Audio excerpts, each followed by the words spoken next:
안녕하세요, 여러분. 여러분들 이태호 선생님 수업 잘 들었나요? 선생님이 이태호 선생님의 수업을 조금 더 보충하도록 하겠습니다. 아주 복잡하게 볼 건 아니고요. 간단하게 하고 넘어가도록 하겠습니다.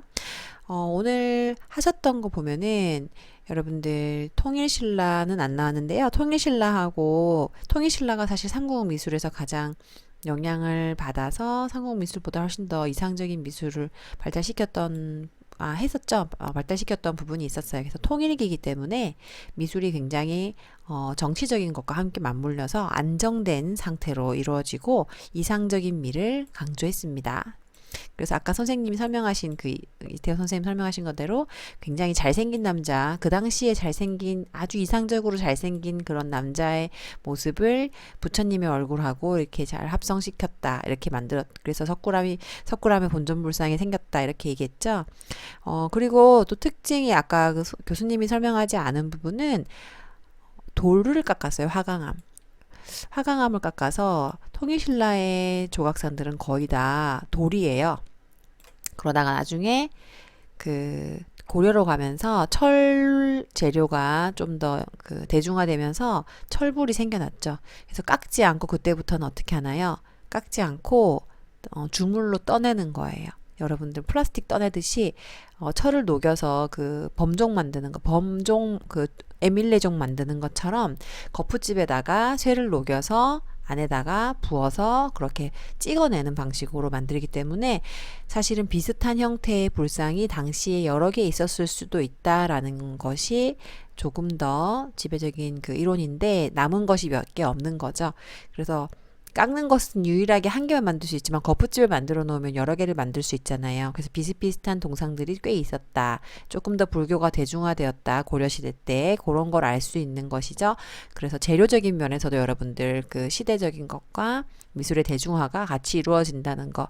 왜냐하면 하나 깎는 거는 유일하게 한 개 딱 깎으면 끝인데 거푸집 떠내면 그거 10개도 찍어낼 수 있잖아요. 그러니까 얼마나 많이 만들어냈으면 사찰이 얼마나 많아졌겠어요. 그죠? 그거는 지금 통일신라를 얘기하는 게 아니고 여러분들 고려시대를 얘기하는 거예요. 그런 특징들이 있다는 거. 그래서 말기 이후에 아까 선생님 설명하신 거죠. 선종이라고 하는 종교, 개인의 수양을 중시하는 거, 그리고 지방 세력의 등장으로 조형성은 좀 떨어졌다라고 얘기를 하지만 그거보다는 지방 양식이 더 발달했다라고도 볼 수 있어요. 양면적인 거죠. 그래서 어떤 친구는 그런 거잖아요. 부지런한 친구를 볼 때 우리 양면적으로 볼 때 쟤는 되게 열심히 부지런하네 라고 볼 수도 있지만 쟤는 너무 욕심 많다 이렇게 볼 수도 있거든요. 사람들은 그 장점일 수도 있고 단점일 수도 있는 것을 어떻게 보느냐에 따라 사람들의 시각은 바뀔 수 있잖아요. 그렇기 때문에 항상 어떤 좋은 시각을 갖거나 나쁜 시각을 갖거나 중립적인 시각을 갖거나 상황에 맞는 시각을 갖는 게 중요하죠. 너무 편협적인 생각보다는. 그것처럼 미술에서도 조형성이 퇴보됐다고 생각하는 사람들은 퇴보됐다고 생각하지만 실제로는 지방 양식이 발전했다라고 생각하는 사람들은 그 지방 양식의 발전이 고려로 이어지면서 조금 더 각각 동네별로 다른 강원도 스타일, 전라도 스타일, 경상도 스타일, 충북 스타일 이렇게 스타일이 바뀌었다라고 얘기를 합니다. 그래서 먼저 미술이 조금씩 지방 양식으로 변한다는 거. 통일신라의 미술 교육기관 전체서라는 데가 있어요. 관청인데 당시 교육도 하고 이거는 공관서예요. 그래서 여기서 어떤 직업적으로 그림을 그리는 사람들이 있었고 통일신라 시대 때도 이렇게 국교가 불교가 되면서 이런 작가가 있었다는 거. 그래서 작가의 위엄을 우리는 알 수 있다.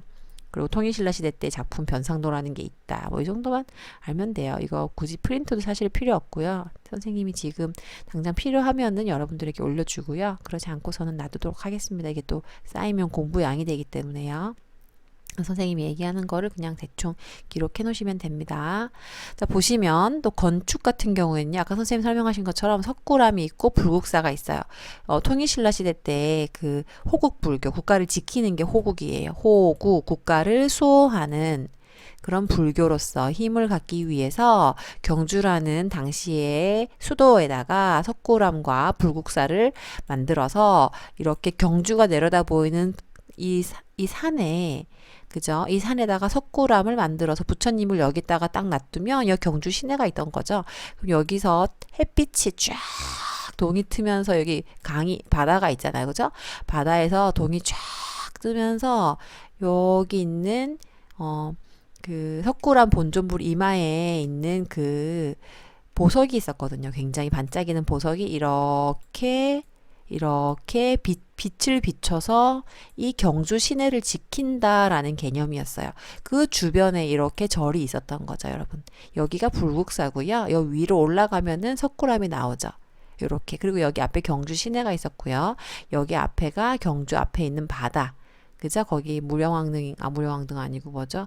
문무왕이 이게 여기에 잠들어 있다고 해서 돌 사이에 여러분들 수학여행 가면은 보통 거기로 갑니다. 그래서 왕이 바다에 이렇게 있는 수중 그 무덤도 있고요. 그래서 경주 시내를 여기 비추었다라고 해서 석굴암과 불국사는 수호하는 곳에 산 위에 있었던 거죠. 그런 불국토를 건설하겠다라는 거, 그런 특징이 있었습니다.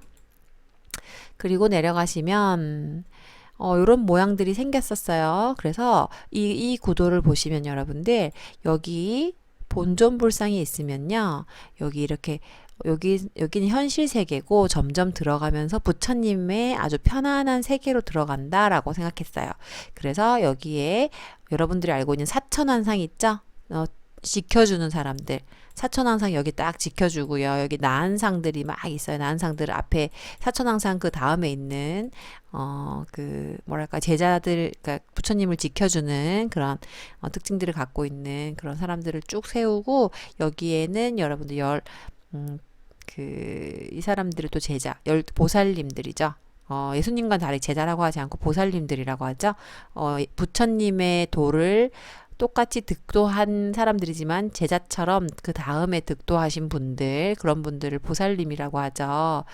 그런 분들, 아직 신이 되진 못했지만 신과 같은, 하지만 부처님 정도로는 부처님보다 조금 낮은 신이라고 해야 되나요? 그쵸? 정확하게 말하자면 그런 거겠죠. 신이긴 신이나. 그래서 그런 우리 부처님 선생님 종교는 없지만 부처를 믿는 사람들은 모두가 다 신이 될 수 있다. 뭐 이렇게 말하잖아요. 그래서 그 그리스도 그 예수하고 예수교를 믿는 사람들하고 굉장히 대치가 되죠. 자신을 믿는다고 생각해서 유일신인 예수와 그것이 아닌 부처, 그 불교 차이점 때문에.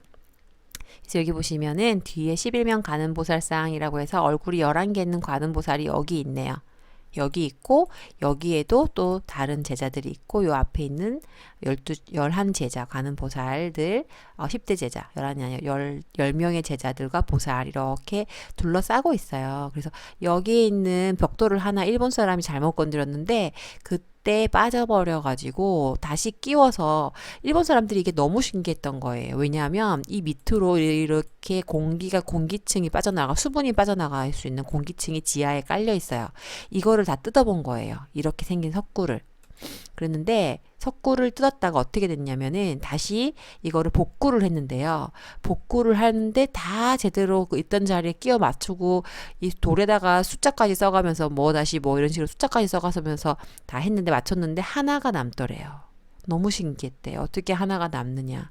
그러고 나서 그 하나가 남는 거는 빼놓고 다시 만들었는데 그러고 나서부터는 몇천 년이 이어졌던 몇천 년까지는 아니에요. 몇백 년이 이어졌던 그 공간에 그동안 우리가 발굴하지 못했을 때는 요 밑으로 수분이 차지 않아서 본전불상을 중심으로 해서 이끼가 끼지 않았대요. 이 벽에. 근데 그 일본 사람들이 일제시대 때 이걸 한번 헤집어 놓고 난 이후로 다시 쌓아 올렸는데 그 이후로는 습기가 차서 실제로 불국사에 가면은 위에 올라가서 선생님 어릴 때만 해도 여기 유리로 막아놨었어요. 그리고 이 수분이 제대로 빠져나가지 않아서 에어컨을 틀어놓고 그랬었어요. 방습하는 어떤 기계를 달아놓고 그래서 수분이 밑으로 이렇게 빠져나갔었는데 그게 안 됐대요. 이렇게 요 밑으로 굴 같은 게 있대요. 이렇게 수분이 빠져나갈 수 있게. 그리고 실제로 이렇게 공기가 순환되고 대류되는 그런 현상이 있었는데 그게 없어져 버렸대요. 그래서 우리 과학 정신 그리고 예술가, 조각가, 건축가들이 굉장히 당시에 대우받는 그런 사회였다는 거 승려들이 대부분 하긴 했지만 굉장히 과학적이고 이성적이었던 그래서 그런 특징을 보여줍니다.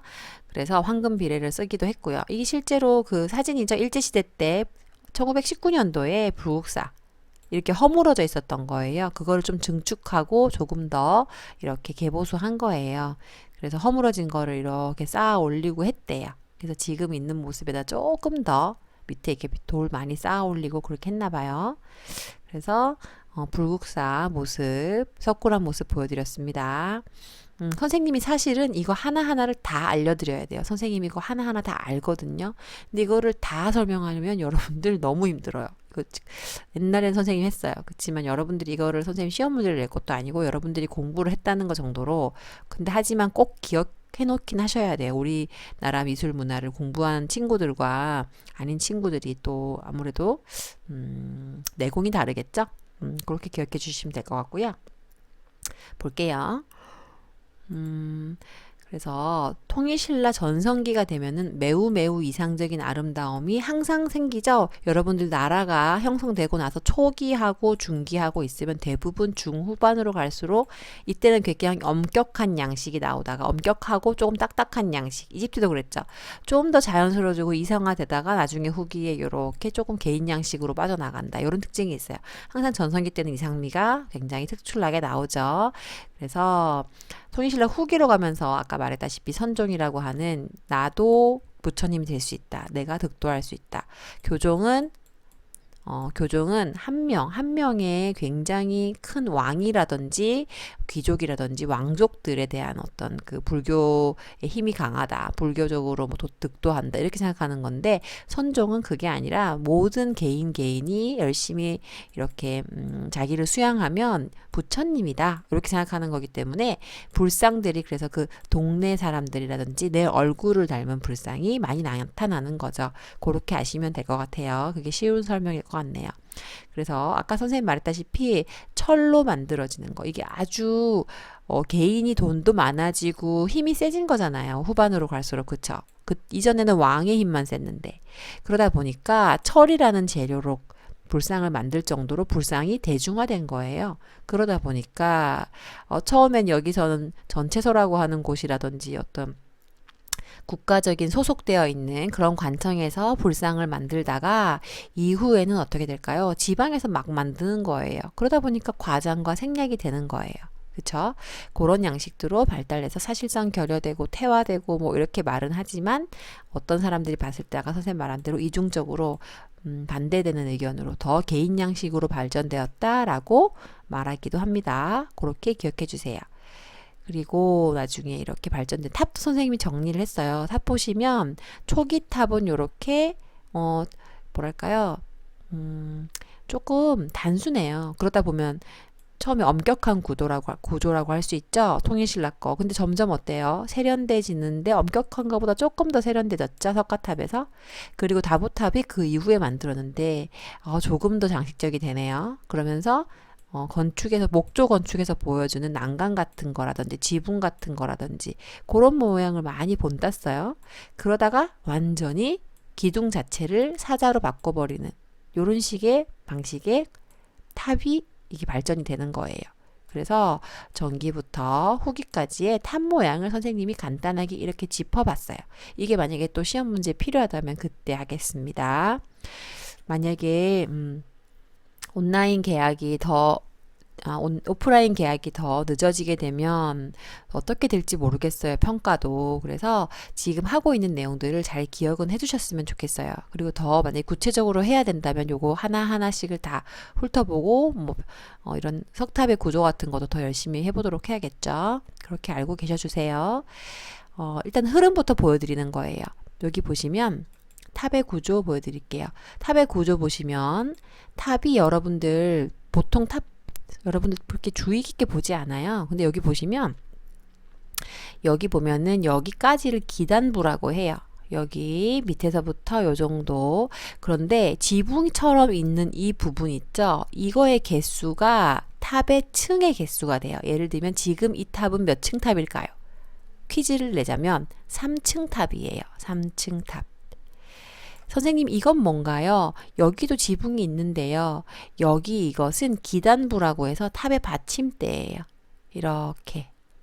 그래서 진짜 탑의 개수를 말할 때는 여기 지붕처럼 생긴 이 아이들과 기단부 중심의 탑신부 있죠? 요거의 개수를 가지고 층을 셉니다. 그래서 그 위에 건 상륜부라고 해서 장식이라든지 어떤 다른 의미를 상징하는 거고, 탑의 층을 말할 때는 요것을 말합니다. 그래서 여기 밑에 사선으로 내려오는 거 있죠, 이렇게.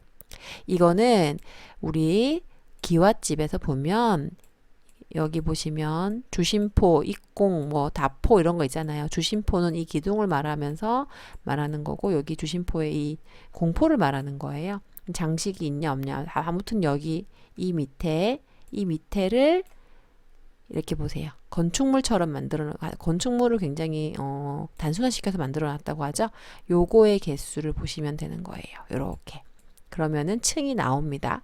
그래서 지금 3층 탑이라는 거, 그리고 재료에 따라서 3층 석탑이라고 하는 거죠. 그래서 이런 특징들이 있다. 그래서 이런 특징들이 있고요. 또 내려가 볼게요. 탑에 대해서 했으면요, 여러분들, 이것도 3층 탑이죠. 여기 보시면 요것도 3층 탑이고, 요것도 몇 층 탑이에요? 3층 탑이죠? 요렇게 생긴 거 3개 있죠?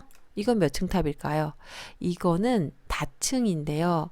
보시면 층이 한 층, 두 층, 세 층을 셀 수 없어요. 다보탑은 몇 층이라고 말할 수 없죠. 맞아요. 얘는 그냥 뭐라고 하냐면요. 사각이랑 팔각이랑 원형의 어떤 형태를 갖고 있어서 다보탑을 몇 층 석탑이다라고 얘기하진 않아요. 근데 뭐 한 3층쯤 될 수 있겠네요. 하지만 그 개수를 세지 않더라고요. 근데 이 탑을 보세요. 이 탑을 보면 어떨까요? 이 탑 보시면 몇 층입니까? 맞아요. 하나, 둘, 셋, 3개 탑이죠. 선생님, 이거는 아닌가요? 요 밑에도 지붕처럼 되어 있잖아요. 아닙니다. 이것은 아까 전에 보셨던 여기 보시면 상대석과 하대석 요 부분을 여기에는 큰 평평하고 덩어리 하나의 돌을 쪼개서 집에 어떤 기둥 있죠. 건축물의 기둥처럼 만들어 놓은 거예요. 장식적인 요소인 거죠. 그래서 얘는 탑의 층수에 포함시키지 않아요. 그런 특징들이 있습니다. 보시면 공에 선생님 범종 보여드릴게요. 범종도 아까 그 선생님하고 간단하게 했잖아요. 그런데 전체적으로 이렇게 쭉 훑어보면은 종을 여러분들 거푸집에다가 넣어가지고 만들죠. 그때 종을 녹여서 쇠를 녹이는 과정에서 엄청나게 많이 뜨거운 열이 들어간대요. 그래서 이 주조하는 것 자체를 우리나라에서 제일 잘 만들었던 거죠. 일본이라든지 중국은 이 주조하는 기술이 굉장히 우리에 비해서 약했나 봐요. 그래서 우리나라 종이 가장 아름답다, 에밀레 종이라는 말이 나올 정도로 그 소리가 저기 멀리까지 퍼졌던 거죠. 그래서 에밀레 노래 부르는 거 슬피 우는 것 같기도 하다 하면서도 종이 노래를 부르는 것 같다 이런 말도 있었고, 그래서 우리나라 종이 굉장히 유명해요. 이게 종 기술자들이 외국으로 일본이라든지 중국으로 파견되기도 했었어요. 그 정도로 종을 잘 만들었고, 이 녹이는 기술과 주조 기술이 굉장히 좋았대요. 그래서 여러분들 보시면 종의 모양 보시면 이렇게 볼록볼록하고 요 위에 보면 용 한 마리가 이렇게 있어요. 이렇게 있고 여기에 이렇게 만들어진 거는 보살님들이라든지 비천상이라고 하는 어떤 불교에서 나오는 어떤 여자도 남자도 아닌 어떤 신적인 존재를 여기다가 딱 이렇게 주조해 놓는 거예요. 새긴 게 아니에요, 여러분들. 이거 뜬 거예요. 플라스틱 뜨는 것처럼 뜨는 거예요. 그래서 이렇게 되어 있고요. 연꽃문이라든지 그런 걸로 여기 연화문이라고 하는 걸로 이렇게 태를 딱 드러났대요. 그래서 아주 아름답고 다른 동양의 다른 나라들과 비교했을 때도 굉장히 이 선이라든지 이런 게 아름답대. 우리나라 선생님 자연미라고 얘기해줬죠. 중국과 일본의 미학하고 비교했을 때 설명했었죠. 굉장히 자연스러운 미학을 추구했다. 그렇게. 그래서 통일신라 시대 때까지는 아무리 뭐 나중에 호족과 선종의 영향으로 지방양식으로 발전했다라고 하지만 고려시대 때보다는 훨씬 담백하고 좀 더 뭐랄까요, 정결한 느낌이었는데, 고려시대로 오면서 어떻게 됐냐면은 굉장히 많이 화려해져요. 많이 화려해지고 많이 뭐랄까요, 지방양식이 많이 생겨나요. 그래서 이제는 막 동네별로 그 강원도 사는 사람들은 얼굴이 좀 길쭉했대요. 옛날에 강원도 사람들이. 그 당시에는 이동을 많이 못하니까 동네 사람들끼리 결혼하잖아요. 그러다 보니까 강원도에 있는 그 불상은 얼굴이 좀 길고, 그리고 충청도 얼굴은 약간 동굴을 하면서 약간 네모나고, 경상도 사람은 뾰족하고 뭐 이런 식으로 있죠. 둥글하고 뭐 이런 식으로 불상의 얼굴들이 그 지방의 모습과 굉장히 많이 닮았다고 해요. 선생님도 처음에 그 강의를 들었을 때 되게 웃겼어요. 말도 안 되는 소리를 하십니까? 했는데 실제로 그렇더라고요. 그래서 고려시대 또한 그냥 짚어볼게요. 이해를 하시면 돼요. 선생님이 미술사를 공부하는 이유는 시대 흐름과 함께 미술이 어떻게 변했는가의 흐름을 이해하면 돼요. 그래서 이걸 다 외우는 건 사실 어리석어요. 시험 볼 때 만약에 이게 시험 나온다고 하면 외워야겠죠. 근데 여러분들이 지금 이걸 다 외울 수는 없으니까, 아, 이런 흐름이 있구나. 반복적인 나오는 흐름이 있구나. 이렇게 이해하시면 돼요. 이걸 왜 하냐면, 여러분 나중에 학생부 종합전형으로 대학을 가는 친구들이 얼마나 있을지는 모르겠지만요. 선생님이 지금 하고 있는 작업이 여러분들이 1학년, 2학년 때 배우지 않은 영역하고 역사적인 것하고 실기적인 것하고 이론적인 걸 접목해서 여러분들의 생기부를 채우는 작업을 하고 있거든요. 그래서 수행평가도 조금 복잡할 수 있어요. 이게 뭐 난이도가 좀 있다라고 볼 수 있겠죠. 근데 그거는 모든 친구들에게 다 어려울 수 있기 때문에 일단 그런 수행 평가를 했고 여러분들이 그거에 어떻게 써냈다라는 그 증빙 자료가 또 중요한 거예요. 물론 성적도 중요하지만, 그래서 그런 식으로 접목하는 작업을 하고 있거든요. 그렇기 때문에 시대의 흐름과 함께 미술이 어떻게 발전했는지를 아는 것, 그리고 그것을 지금 현대 내가 하고 있는 작품에 녹여낼 수 있는 것, 그리고 녹여낸 다음에 조금 더 나은 방식으로 재창조하는 것, 그런 과정을 여러분이 지금 선생님하고 계속 해야 되는 작업이었었어요. 코로나19 때문에 못하고 있었지만 선생님의 수업 방향은 그런 스타일입니다. 이해해 주시고 보시면 나중에 적응될 거예요. 보시면 초기, 중기, 후기로 나누면서 처음에는 아까 말했잖아요. 신왕조 시작이죠. 다른 나라의 영향을 받는 거죠. 시작할 때는 힘이 없잖아요, 국가가. 그러니까 더 큰 나라의 영향을 받는 거예요. 중기로 가면 좀 잘 발전되는 것 같은데 어떤 힘 있는 세력, 그 나라 안에서 힘 있는 세력이 나타나서 나라 밖의 영향이 아니고 나라 안에서의 영향을 받아요. 그리고 후기로 되면서 왕이 아닌 어떤 그 세족들, 호족들이라든지 지방 세력이라든지 주변 사람들의 영향이 더 커져요. 그런데 그러다 보니까 이 사람들의 힘이 왕의 힘을 이렇게 제압해 버리니까 처음에 중기로 가면 큰 뭐 무신이든 누구든 왕의 힘이 커졌을 때, 그죠? 근데 점점 왕의 힘이 적어지면서 지방 세력이 이렇게 왕의 힘을 빼가는 거예요. 도와주지 않고 보통 지방에서 이렇게 오히려 자기의 세력을 넓혀요. 그러다가 이 왕의 힘이 약해진 틈을 타서 다른 나라가 쳐들어오죠. 착. 그럼 나라가 뻥 날아가는 거예요. 또 초반에는 어땠어요? 초반에는 국가를 세웠는데 국가의 힘이 약하니까 다른 큰 나라한테 조공을 바치죠. 그러면서 얘를 자식처럼 돌봐주는 거예요. 조공을 받으면서, 그리고 자기 나름대로 이권을 가지면서 아들의 나라다 이런 식으로. 그러다가 나라가 좀 성하다가 그 다음에 지방의 어떤 세력들에 의해서 약해지면 다른 나라가 와서 뻥 이런 식으로 그 국가라든지 어떤 사회의 변화가 생기거든요. 그래서 주로 중기에 미술 양식이 정립되죠. 중후반, 말기 말고. 그래서 자주적인 상감청자, 고려 청자 아시죠? 제일 중요한 게 중기에는 청자가 발달했다는 거. 그러고 나중에는 불화가 발달해서 조선시대까지 쭉 이어집니다. 그래서 이렇게 특징이 이렇다고 보시면 되고요. 선생님이 중요하게 비교할 것은 여러분들 이 시간 이후에 선생님이 올릴 관념산수하고 진경산수의 비교예요. 지금 이 시간은 미술사 시간으로 선생님이 올릴 거고요. 이 다음 시간에 올릴 거는 여러분들 이론 시간인가요? 여러분들 전공 시간이네요. 전공 시간에 선생님이 이 관념산수하고 진경산수를 비교하는 거, 이거는 올릴 거예요. 선생님 이건 수행평가도 생각하고 있기 때문에 여러분들 비교할 줄 알아야 되고요. 지금은 조금 간단하게 넘어갈 거예요. 고려 회화가 있었다는 거, 그리고 고려 시대 때는 상상의 그림을 그리는 관념산수가 있었다는 거. 똑같은 산수지만 진경산수하고 다르더라. 진경산수는 진짜 경치. 조선시대에 많이 그렸고요. 관념산수는 고려시대 때 많이 그려지다가 조선 초까지 이어지더라 정도만 기억해 주세요. 지금 여기서는. 그래서 이것도 선생님이 다 설명을 할 생각인데요. 고려시대 회화의 어떤 교육기관이자 관공서는 아까 전체서는 통일신라였나요? 그죠? 여기는 도화원이라고 합니다. 도화원 기억해 주시고요. 도화원이라는 곳에서 고려 회화의 교육을 시켰고 거기서 화가가 출연했고요. 다양한 계층의 화가가 될 수 있도록 발돋움 해줬던 것이 바로 도화원입니다. 그래서 교육도 했고 월급 주고 관리로 써주기도 했어요. 아까 전체서는 교육은 안 시켰어요. 그냥 무조건 좀 잘하면 데리고 와서 돈 조금 주면서 일해라 이런 거였고 여기는 굉장히 더 발달된 교육기관이자 관공서예요. 미술 관련.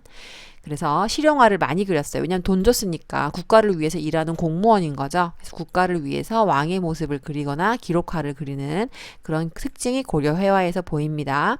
당연히 왕이 죽은 것을 속상해하면서 그 사람을 위한 고분 벽화를 죽은 사람들을 위한 이집트 벽화처럼 만들었고요. 선생님이 이거 저번에 비교했었죠.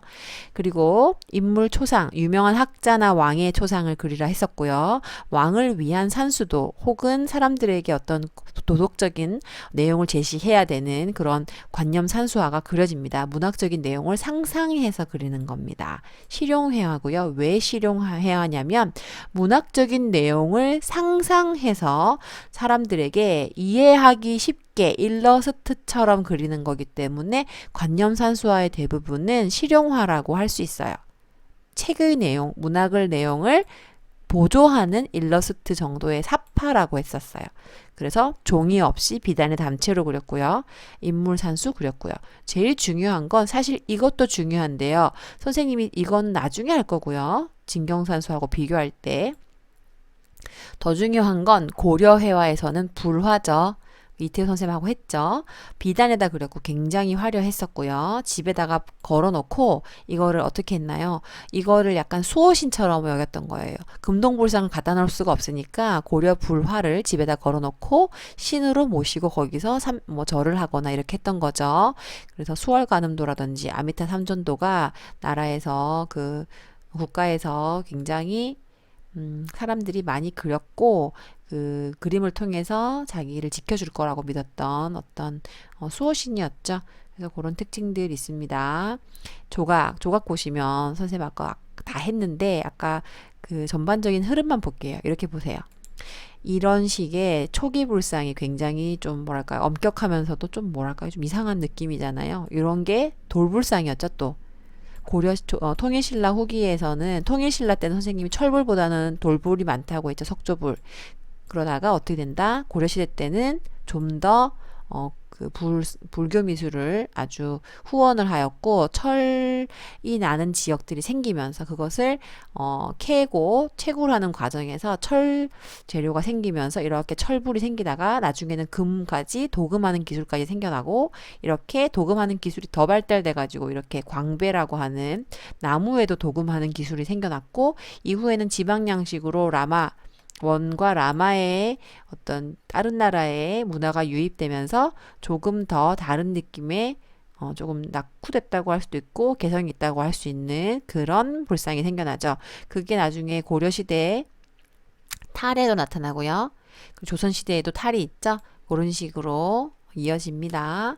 그래서 이 전체적으로 다 그 당시의 조각과 어떤 입체적인 그런 미술을 보여주고 있네요. 그래서 전체적으로 이렇게 쭉 보셨으면 여러분들이 이해할 수 있을 거예요. 엄격하다가 점점 너그러워졌다가 좀 징그러워지죠. 선생님 배울 때도 징그럽다고 배웠습니다. 아무튼 그런 특징들이 보여집니다.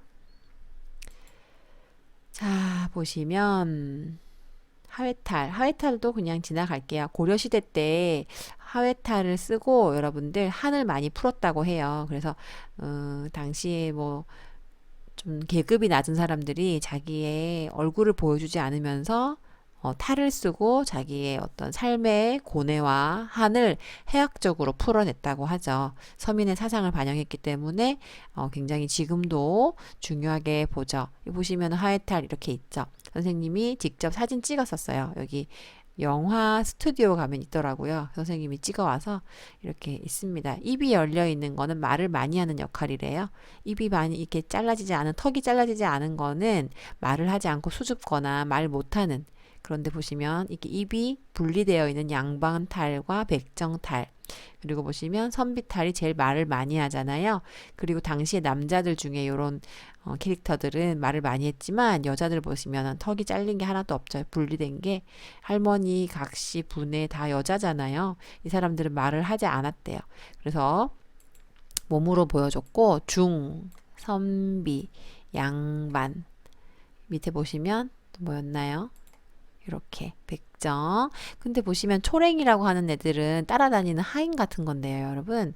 이 친구는 보니까 이게 잘려 있지 않죠. 굉장히 좀 어리숙한 친구들을 데리고 다녀서 그 당시에는 부려먹었었다잖아요. 이 사람들이 말을 잘하거나 똑똑하지 않기 때문에 눈도 약간 튀어나오게 만들고 이런 특징들이 있다고 합니다. 그래서 선생님이 옛날에는 이거를 이 개별로 요걸 수업을 막 했었는데 지금은 선생님이 그렇게까지는 하지 않도록 하겠습니다. 넘어갈게요. 자, 사원건축 볼게요. 아까 선생님, 이태호 선생님하고도 수업했을 때도 사원건축이 나왔잖아요. 부석사 무량수전하고 수석사 대웅전하고 이렇게 있었는데, 선생님 전에도 한번 했을 거예요. 이 사원건축의 구조를 선생님이 더 구체적으로 보여주겠다라고 했는데, 이것도 보시면 하나하나에 다 이름들이 따로 있거든요. 여기 건축물에 여기서는 이게 기단이라고 해서 요 부분이 기단, 보시면 기단입니다. 그리고 뭐라면 이 위에 돌을 얹죠. 초석이라고 해요. 돌. 기단 위에 돌 습기 제거할 수 있고 밑에 아주 돌 위에 든든한 기반이 되어주는 돌, 다른 돌, 큰 돌 말고 조금 작은 돌을 이렇게 평평하게 까는 거예요. 그 다음에 뭐가 나옵니까? 기둥이 나오죠? 기둥 나음에 여기 공포가 나와요. 공포 나음에 이렇게 지붕이 올라오는 거예요. 그래서 이 지붕에도 종류가 있고 공포에도 종류가 있고 기둥에도 종류가 있고 초석에도 종류가 있고 기단에도 종류가 있어요. 아까 탑하고 굉장히 비슷하죠? 맞아요. 탑은 왜 탑을 집처럼 만드냐면 부처님이 돌아가시면 나오는 돌아가신 분의 몸을 태우면 살이라는 게 나와요. 스님들은 다 그런 식으로 열반한다 그러잖아요. 그래서 몸에서 아주 내공이 있으신 스님들은 돌아가시면 이 안에 뼈 안에 이렇게 석회질처럼 한 돌처럼 이게 뭉쳐서 나중에 사리가 엄청나게 많이 나온대요. 근데 부처님이 사리가 그렇게 많이 나왔대요. 그래서 그걸 인도 사람, 중국 사람, 뭐 필리핀 사람, 우리나라, 방글라데시아, 캄보디아 다 간 거예요. 그런데 그 부처님의 몸이잖아요. 살이 한 알이. 그러니까 그 안에 이렇게 병 하나에 부처님의 사리를 넣고 집 모양, 부처님이 살고 있는 집 모양으로 이렇게 탑을 만든 거예요. 나무로 만들면 바람에 날아갈까 해서 통일신라 이후로는 목조 건축으로 하지 않고 그전에는 목조로 지었다가 다 불살라졌잖아요. 그래서 돌로 만든 거죠. 돌로 만들면 불에 잘 타지 않고 무거우니까 습기도 강하고 날아가지도 않고 해서 돌로 깎아서 만들기 시작한 거예요. 그게 탑이 된 거죠. 그래서 탑을 몇 층으로 할 거냐 뭐 이런 식으로 이렇게 되는 거예요. 그래서 탑은 바로 부처님의 집이에요. 그래서 집 모양처럼 집 모양을 축소시켜서 만드는 게 탑이랍니다. 알겠죠, 여러분? 그런 상식만 있어도 여러분들이 나중에 조금 더 심도 있는 공부를 대학을 가서 하거나 어떤 식으로 하든 기본 지식으로 배경 지식이 될 수 있어요. 그래서 여러분들이 이해하기를 바랍니다. 자, 그래서 초석 지나가고요. 기둥 했고요. 공포도 보시면 정말 여러 가지 기법이 있어요. 기둥도 조금 안으로 들여서 만들어요. 이거 나중에 다 그냥 할게요. 지금은 하지 않겠어요. 왜냐하면 이것까지 해버리면 훑어보는 게 아니고 지겨워져요. 이게 너무 막 구체적으로 들어가면. 그래서 건축에도 이런 구조가 있다는 거, 주심포, 다포, 입공에 대한 설명도 있다는 거, 그리고 공포를 만드는 이유도 있다는 거, 이런 식으로 다 이유가 있어요. 지붕에도 용도가 있고 이런 팔작 지붕이라고 하는 것은 용마루, 내림마루, 추녀마루가 있는데 꼭 어디다 쓴다? 이것은 다포와 함께 쓰고 궁궐과 절에만 쓴다. 양반도 쓸 수 없다. 양반도 요게 다다. 이거는 귀족이 사는 곳, 왕이 사는 곳, 절, 그거에만 쓸 수 있다. 이거는 좀 잘 사는 양반집의 어디 뭐 부분적인 건축 이런 식이다. 보통 뭐다? 초가집이다. 알겠죠? 대부분의 중인은 초가집이었어요. 서민, 중인, 서민이라고 해야 되나? 아주 그 노비들은 집이 없었잖아요. 그쵸? 그냥 움집 같은 거 만들어 놓고 살았대요. 이렇게. 이런 뭐 지붕 형식은 비슷한데 이게 돌로 만들거나 흙으로 만들지 않고 뭐 나무 같은 거 이렇게 만들어 가지고 대충 흙 발라갖고 살고 그랬나 봐요. 그래서 그런 특징들이 있어서 이렇게 지붕이 있는 집에 살았던 사람들은 굉장히 양반이거나 부자였던 거죠, 여러분들. 그래서 그런 거 하나하나 나중에 선생님이 필요하면 오프라인 계약이 연기되면 그때 하겠습니다. 자, 망세기와라고 해서 여러분들이 경복궁이라든지 창경궁에 가면은 이렇게 있죠. 얘네들 12지신입니다. 얘네들이 있는 이유는 벽사라고 해서 화재 불귀신, 여러분, 불귀신이 못 오게, 그리고 사람의 목숨을 앗아가는 귀신들이 못 오게, 당신 귀신을 믿었죠? 그래서 그런 거를 벽사라고 해서 악귀를 못 들어오게 하는 역할. 그래서 이 앞엔 선인, 제일 앞에. 전체적으로 다 잡상이라고 하는데요. 맨 앞에 있는 사람은 삼장법사 같은 약간 그 사람 같은 그런 존재였나 봐요. 선인이라고 해서 앞에 얘들을 이끌고 가는, 이 동물 아이들을 이끌고 가는 어떤 대장 같은 존재. 그 다음에 뭐 원숭이도 있고 소말 원숭이 이렇게 쭉 있대요. 그 다음에 용두 해가지고 용머리 같은 그 물고기 모양 같은 머리가 하나 있고. 그래서 요게 잡상이라고 하고요. 침이라고 해서 여기 용마루 끝에 여기 보시면 용마루 끝에 새꼬리 모양으로 이렇게 나는데 이게 침이라고도 하고요. 용꼬리라고도 하고 뭐 용머리라고도 하고 해서 아무튼 이것이 또한 벽사 똑같이 주술적인 역할을 하고 이것도 나중에 다 설명할 거예요. 귀신을 막는 도깨비 기와 통일시대 때부터 만들어서 이것이 왕궁에 있는 왕을 보호했다. 뭐 그런 의도로 만들어지는 거죠. 탑도 고려시대 탑 보시면 여기 보시면 굉장히 어떠나요? 더 복잡해지고 더 높아지죠? 엄청나죠? 원나라의 영향을 받았다고 얘기했죠? 그 지방 양식에 많이 영향을 많이 받았고 현묘탑이라고 해서 지광국사 현묘탑이라고 해서 선생님이 아까 말했죠?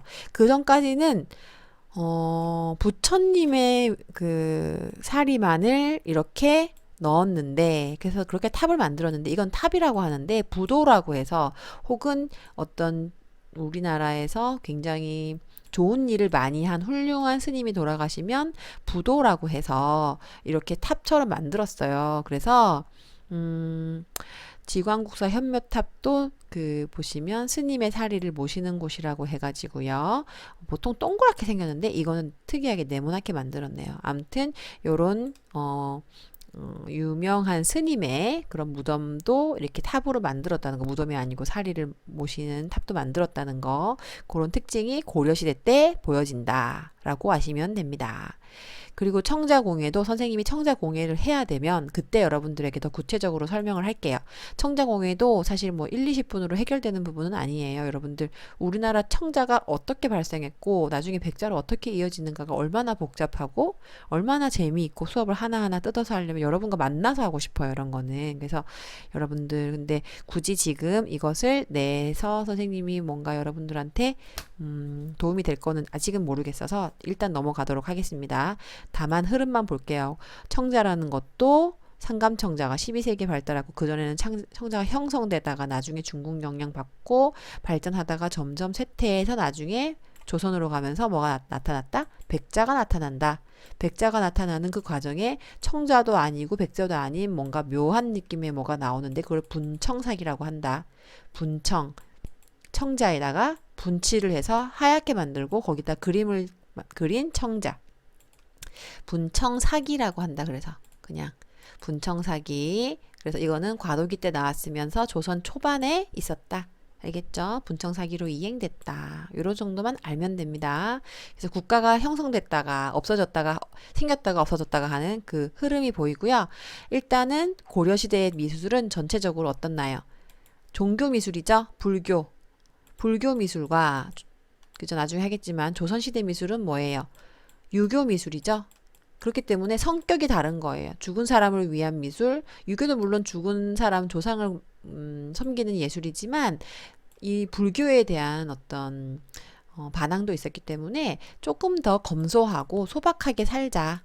그런 마음이고 불교는 불상을 굉장히 화려하게 만들고 호국 불교화하는 거였기 때문에 치장하는 불교 그런 종교 미술이 발달했죠. 그래서 그 차이가 있다는 거, 성격이 다르다는 거 그것만 기억해 주시고 선생님이랑 다음 시간 이 시간 말고 그 전공 시간 선생님이 관념산수화랑 진경산수화 설명하는 것으로 하겠습니다. 그래서 여러분들 지금 이게 여러분들 일단 전체적인 흐름 통일신라하고 고려시대를 훑었습니다. 그리고 구체적인 것들은 이 다음 시간에 더 하도록 하겠습니다.